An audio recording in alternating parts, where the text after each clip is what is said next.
Next article देख लेते हैं हम।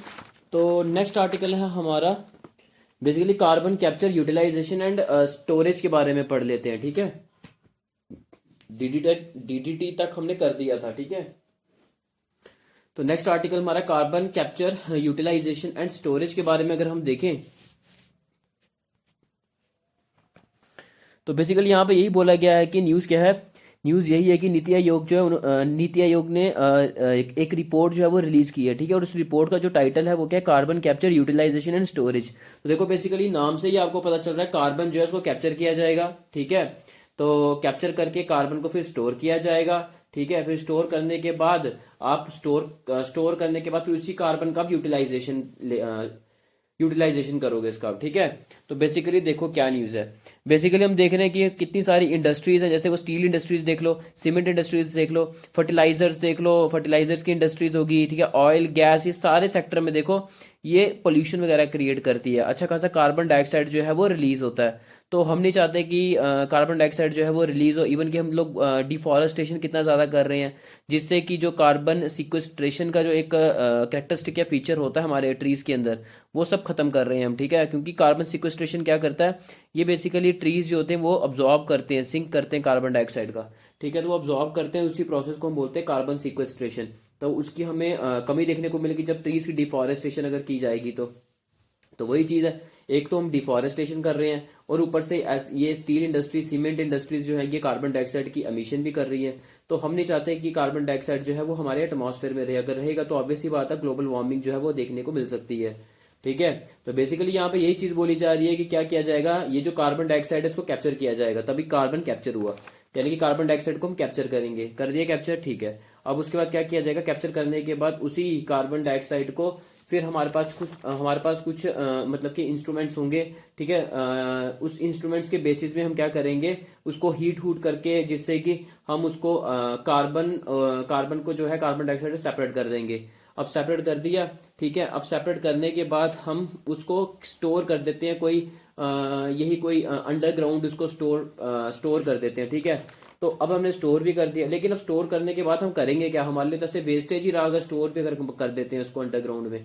ठीक है, तो लेकिन अब हम क्या करते हैं, हम उस स्टोरेज में से जो है वो कार्बन को हम यूज करते हैं। जितना यूज कर लेंगे उतना कर लेंगे, जितना नहीं करेंगे उसको एज इट इज स्टोरेज में ही हम रहने देंगे। ठीक है, तो हम यूज करते हैं, तो हमने यूज किया तो वो कार्बन का फिर यूज किया जाता है आगे, जैसे कि हमारी वेरियस।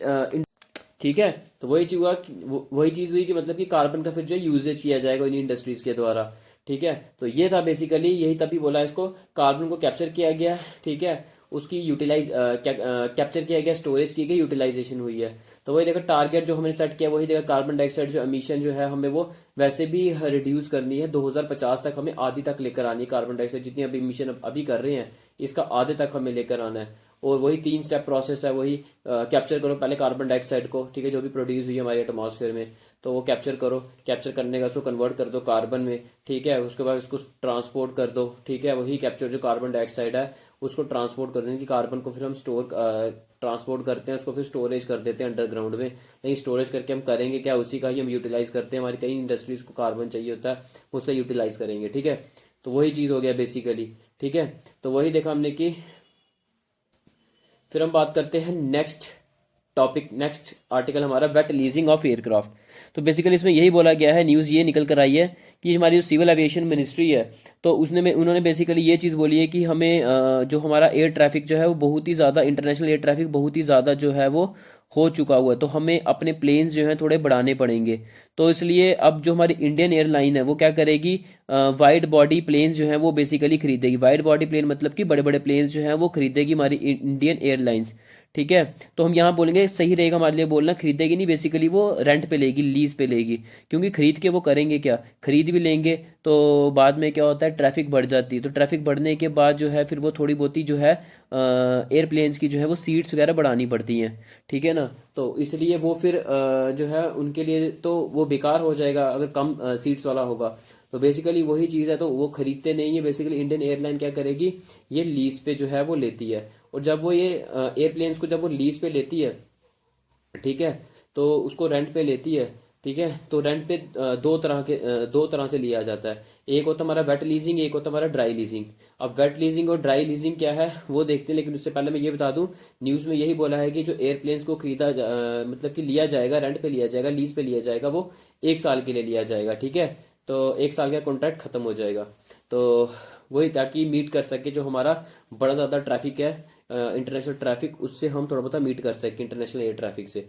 तो बेसिकली आप समझो वेट लीजिंग और ड्राई लीजिंग क्या होता है। वेट लीजिंग यही होता है कि जब रेंट पे जो है कोई मतलब कि जब रेंट पे प्लेन दिया जाता है long with the crew members and engineers. तो वही देखा हमने कि वेट लीजिंग वो होता है जब हम क्या करते हैं, वही प्लेन्स को मतलब कि हम रेंट पे लेते हैं।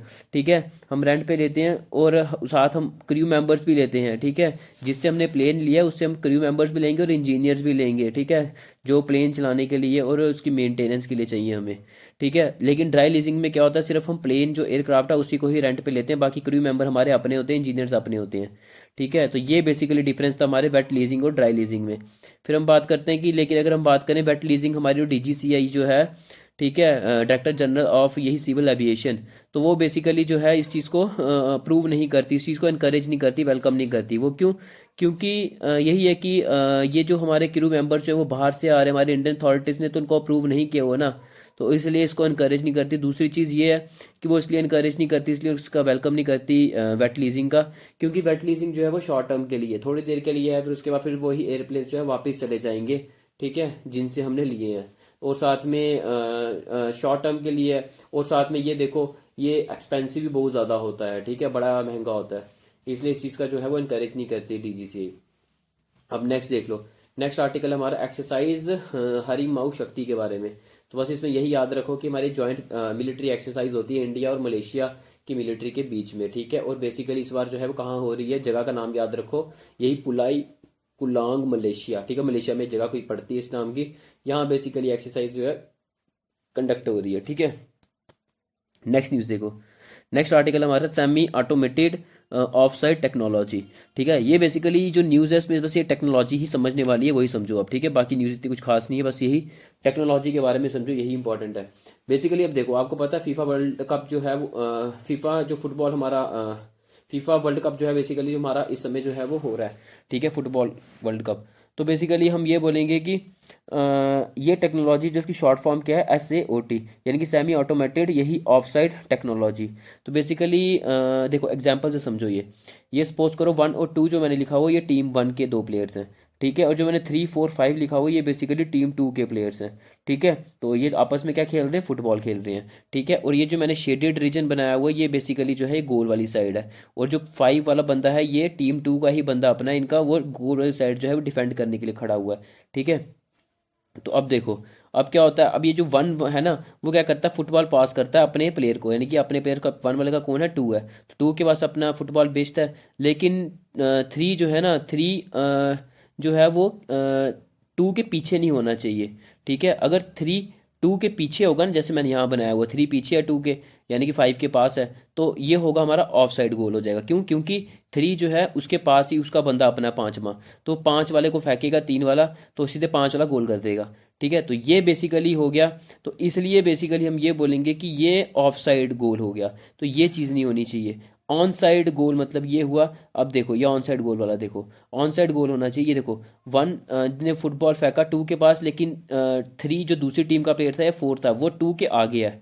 ठीक है। पीछे नहीं है। ठीक, ये हो गया हमारा ऑन साइड। ये बेसिकली जो है ये टेक्नोलॉजी का काम होगा। अब देखना कि दूसरी टीम का बंदा जो 3 या 4 जो है वो ऑन साइड पे है या ऑफ साइड पे है। ठीक है। अगर ऑफ साइड पे है, ठीक है, तो वो बेसिकली जो है वो गोल जो है वो नहीं माना जाएगा और वो गलत होगा। ठीक है। वो गेम्स के बिल्कुल ही रूल के जो है वो खिलाफ है। ठीक है। तो वही चीज़ बोली गई यहाँ पे। बेसिकली पता कैसे चलेगा कि ऑन साइड है या ऑफ साइड है? बेसिकली जो फुटबॉल होता है उसके अंदर सेंसर्स वगैरह जो है वो लगाए जाते हैं। ठीक है। ऐसे तो हम जो ग्राउंड है वहाँ पे भी तो एग्जिस्टिंग कैमराज वगैरह तो हैं, लगे हुए हैं पहले के, उसके थ्रू भी तो कर सकते हैं। बट यही है ना कि कैमरा से कितनी बार आप करोगे, बार बार ऐसी सिचुएशन जनरेट होगी और टाइम डिले होगा, बार बार आप देखते रहोगे। ठीक है। तो इसलिए क्या होगा, सेंसर्स लगाए जाएंगे फुटबॉल के अंदर, उसकी हेल्प ली जाएगी लॉन्ग विद द वो जो एग्जिस्टिंग ग्राउंड कैमराज हैं उनकी भी हेल्प ली जाएगी। दोनों के ही मतलब कि साथ साथ दोनों का हेल्प लिया जाएगा, और इससे जो है वो सही तरीके से पता चल पाएगा क्या ऑफ साइड है क्या ऑन साइड गोल है। ठीक है। तो फिर हम बात करते हैं ठीक है। तो वही चीज़ देखिए, reduce the delay in the matches. तो वही देखा बेसिकली, इससे क्या क्या होता है, अगर हम इसका हम टेक्नोलॉजी का इस्तेमाल करते हैं, इससे जो मैचेस में डिले आते हैं वो नहीं आएंगे। और यही time consuming if we go by existing camera, वही अगर हम ये जो कैमरा है के ही साथ ही अगर हम चलते हैं, ये सेंसर्स का इस्तेमाल अगर हम नहीं करते हैं, ये इस टेक्नोलॉजी का इस्तेमाल नहीं करते हैं, तो टाइम कंज्यूमिंग बढ़ा जाता होगा, बार बार हमें देखना पड़ेगा। ठीक है। तो ये थी नेक्स्ट न्यूज़। देख लेते हैं क्या कुकी चिन रेफ्यूजीज़ के बारे में।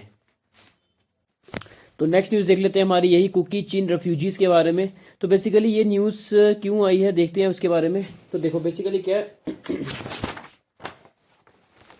तो यहाँ पे बेसिकली ये न्यूज़ आई है कि मतलब कि मिजोरम की जो कैबिनेट है उसने अप्रूव कर दिया कि बेसिकली टेम्परेरी शेल्टर्स जो हैं वो प्रोवाइड किए जाएंगे हमारे ये वाले रेफ्यूजीज़ को, और बेसिक एम्यूनिटीज़ जो हैं वो भी प्रोवाइड की जाएंगी कुकी चिन रेफ्यूजीज़ को। बेसिकली बांग्लादेशी की ये रेफ्यूजीज़ हैं। ठीक है। तो इनको शेल्टर्स वगैरह देने का वादा कौन कर रही है, और एम्यूनिटीज़, बेसिक एम्यूनिटीज़ देने का वादा कौन कर रही है, मिजोरम की कैबिनेट कर रही है।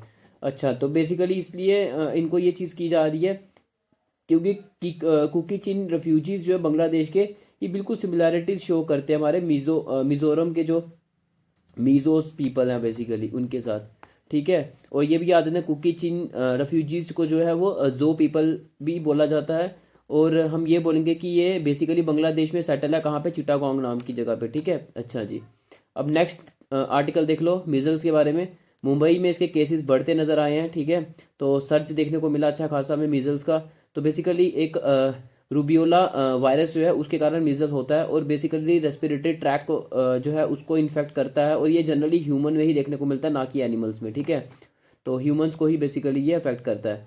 अच्छा, फिर हम बात करते हैं, नेक्स्ट आर्टिकल हमारा आईएनएस मोरमू गांव के बारे में। तो यहाँ पे ये बोला गया है कि स्टिल्थ गाइडेड मिसाइल डिस्ट्रॉयर है एक किस्म का। ठीक है। तो दुश्मन का जो भी हाँ, मतलब कि हम पे हमला करने के लिए आएगा, उनका वेपन, उसको मतलब कि ख़त्म करेगा। जैसे कि उनका कोई जहाज हो गया उसको ख़त्म करेगा, उनकी शिप होगी हम पे हमला करेगी उसको ख़त्म करेगा। ठीक है। तो हम ये बोलते हैं कि इसको इंडियन नेवी जो है उसको कमीशन कर दिए गए। कमीशन बोले तो मतलब कि इंडियन नेवी को जो है वो दे दिया गया है ये आईएनएस मोरमुगांव। तो इसका ये नाम पड़ा कैसे, बेसिकली गोवा की एक पोर्ट सिटी जिसका नाम है मोरमुगांव, तो उसी ही पोर्ट सिटी के ही नाम पे जो है ये आईएनएस मोरमुगांव का नाम जो है वो पड़ा हुआ है। उसको बनाया किसने है, मैजागांव डॉक शिप बिल्डर लिमिटेड के द्वारा इसको बनाया गया है। ठीक है। तो ये थी हमारे आर्टिकल। तो आज के लिए बस इतना ही, बाकी हम करेंगे कल। ठीक है। ओके।